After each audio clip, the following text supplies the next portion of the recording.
Okay, so the next step is to take the dough that's been rising for maybe about 80 minutes or something, and maybe hour and 20 minutes, something like that. And now it looks like it's doubled in size. How can we tell? So we're going to take the plastic off that was keeping it from getting dried out.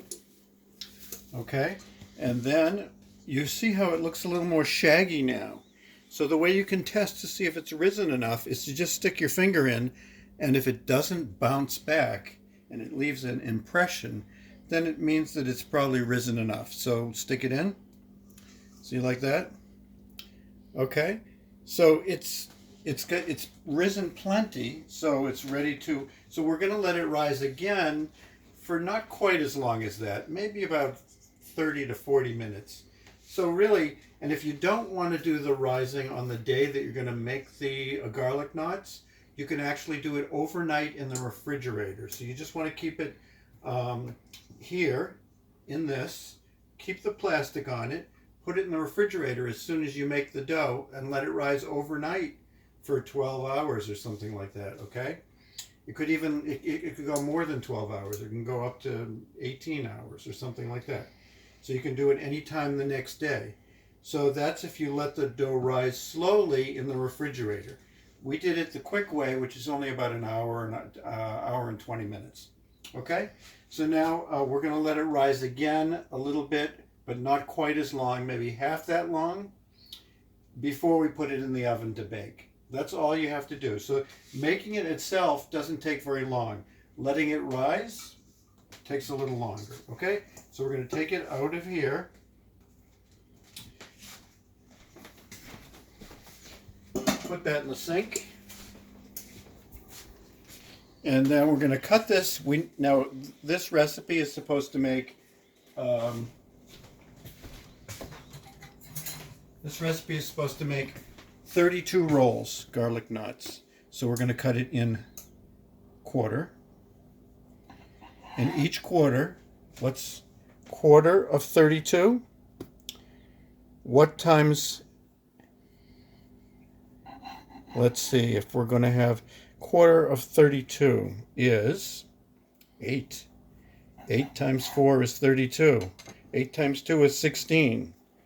16 times 2 is 32. So each of these is going to do 8 rolls. So how are we going to do that? We want to make it kind of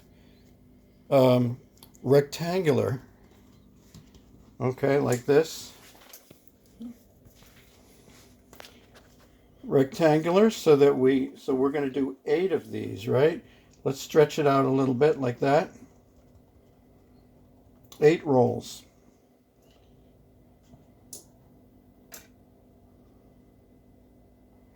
That would be 4, 5, 6, 7, 8. Yes? There we go. So I'm going to do that with all of these, but you don't have to see all of that. So I'm just going to take each one of these, separate them out. And each one of these is going to become a knot. Okay? Take it like this, stretch it out a little and roll it on the counter until it gets to be about a foot long, maybe not quite that long, maybe 10 inches. There we go. Then we're going to make, here now, this is where you have to watch carefully. You make a little loop, and then you take the one that's on top, goes underneath and comes out. The one that's on the bottom goes up and over and through. Let me do that a couple more times. Roll it out.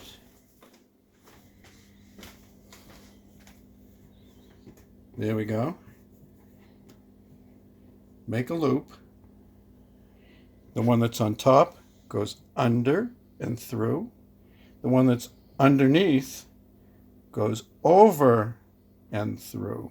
Comes out the bottom like that. So you got a little head, you got a little tail. They shouldn't be too big. Okay?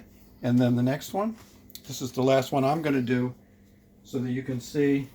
Then I'm going to paint these with olive oil.